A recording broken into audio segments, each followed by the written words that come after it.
Welcome to our COSHH awareness course. The Control of Substances Hazardous to Health, or COSHH, is a set of UK regulations aimed at protecting workers from harm caused by hazardous substances in the workplace.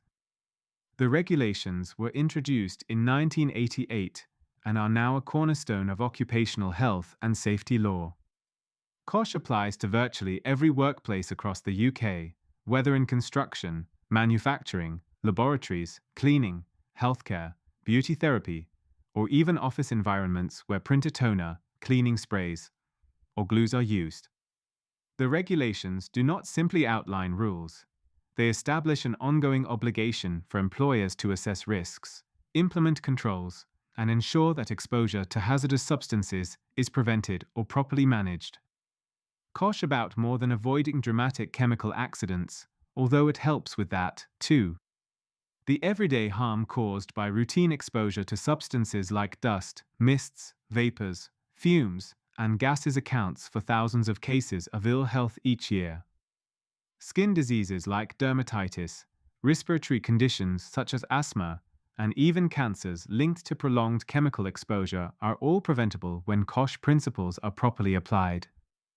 It is, fundamentally, a law built around prevention, preventing the kinds of ill health and chronic disease that can develop silently over time. Behind every regulation lies a reason, and in the case of COSHH, the statistics speak volumes. According to the Health and Safety Executive, HSE, thousands of people each year develop occupational illnesses directly linked to hazardous substance exposure. In 2022-2023, approximately 12,000 deaths were estimated to be linked to past exposures at work, particularly to chemicals such as asbestos and silica. These are not just numbers. Each one represents a person who lost their life due to long-term workplace exposure, often without their full knowledge of the risks. But it's not just about long-latency diseases. Short-term exposure can lead to immediate harm, chemical burns, acute poisoning, and allergic reactions. Workers who routinely handle cleaning products, adhesives, solvents, or dusts can suffer from chronic skin irritation, eye damage, and breathing problems if the substances are not properly stored, labeled, and handled. COSHH exists to ensure that all of this is not left to chance. It ensures that employers take action before harm occurs, not after. The COSHH regulations were made under the Health and Safety at Work etc. Act 1974 and are legally binding. They apply to all employers, self-employed people, and those in control of work premises who may expose others to hazardous substances. The current version of COSHH, updated in 2002, sets out an 8-point framework that employers must follow to manage the risks associated with hazardous substances. These are: assess the risks, decide what precautions are needed, prevent or control exposure, ensure that control measures are used and maintained, monitor the exposure, carry out health surveillance where appropriate, prepare plans and procedures to deal with accidents, incidents, and emergencies, ensure employees are properly informed, trained, and supervised. Each of these steps is a legal obligation, not a suggestion. Failure to comply can result in enforcement action by the HSE, including improvement notices, prohibition notices, or prosecution. But the spirit of COSHH is not simply about enforcement.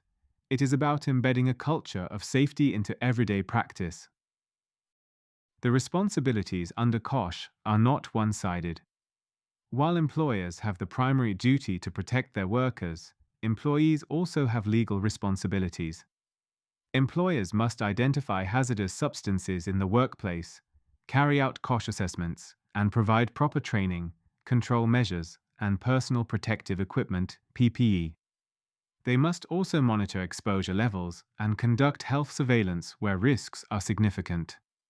Employees, in turn, are required to cooperate with their employer's efforts. They must use control measures and PPE properly, report defects in safety systems, and attend training. Importantly, they must not misuse substances or equipment in a way that could endanger themselves or others. This collaborative model of duty holder and duty complier is what makes COSHH effective.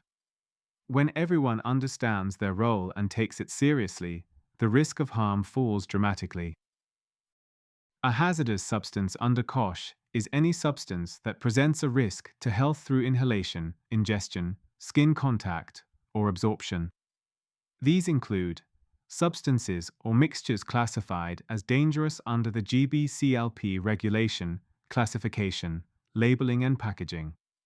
Substances with workplace exposure limits, WELS, such as silica, dust or formaldehyde. Biological agents like bacteria and viruses. Dusts of any kind in significant concentrations. Fumes and vapors from welding, soldering, or chemical processes. What matters is not simply the type of substance, but the risk it poses in a particular context. For example, flour dust in a bakery may seem benign, but over time it can trigger occupational asthma in exposed workers. The same principle applies to seemingly harmless office supplies like correction fluid or printer toner. COSHH is not about banning substances altogether, it is about understanding them, assessing the risk they pose, and controlling exposure. Although COSHH covers a wide range of hazardous materials, there are notable exceptions, and it's important to know where COSHH ends and other legislation begins. COSHH does not cover asbestos, regulated under the Control of Asbestos Regulations 2012, lead, covered by the Control of Lead at Work Regulations 2002, radioactive substances, governed under separate ionizing radiation regulations, substances that present only physical hazards, e.g. flammable liquids that aren't hazardous to health, but are fire risks. Risks from substances to the environment, regulated under environmental law. This doesn't mean those substances are safe or can be ignored. Only that their management falls under different legal regimes. In practice, a workplace may need to follow multiple sets of regulations depending on the materials in use. One of the most common misunderstandings about COSHH is the assumption that it only applies to factories, laboratories, or industrial sites. In reality, COSHH applies everywhere. For instance, in schools and offices, printer toner, cleaning sprays, correction fluid, air fresheners. In garages and workshops, brake fluid, engine oil, degreasers, battery acid. In hair and beauty, hair dyes, bleaches, nail polish removers, formaldehyde. In construction, cement dust, paints, glues, and solvents. In healthcare, disinfectants, latex gloves, cleaning agents. The nature of the substance isn't what triggers COSHH, it's the potential harm it can cause. That's why even an item as ordinary as hand sanitizer can fall under COSHH when used in large quantities, or when it contains hazardous alcohols. One of the most important tools under COSHH is the Safety Data Sheet, SDS. This is a legally required document provided by the supplier of a hazardous substance. It contains detailed information on the substance's composition, its health hazards, safe handling and storage instructions, first aid measures, firefighting measures, accidental release protocols, exposure controls, and PPE recommendations, disposal considerations, and SDS must be available and accessible to anyone handling a hazardous substance. However, it's not enough just to have the sheet. Employers and workers must understand how to use the information it contains. It should inform the COSHH assessment, guide control measures, and shape emergency planning. At its core, COSHH is about bridging the gap between paperwork and practice. A COSHH assessment left unread in a drawer protects no one. The real value lies in turning those assessments into day-to-day actions, labeling bottles correctly, wearing gloves, ensuring ventilation, storing chemicals safely, and training staff to respond to spills or exposure. This is where safety culture becomes critical. COSHH is not a once-a-year compliance box to tick, it's a living, evolving process. New substances, new working methods, or even seasonal changes, like closing windows in winter, affecting ventilation, can impact exposure. A successful COSHH program is one that is reviewed regularly, communicated clearly, and understood by all. You have now completed Element 1 of the COSHH course. You will now be given 5 knowledge questions on this particular element. You must pass with more than 80% questions answered correctly in order to move on to the next section. Good luck.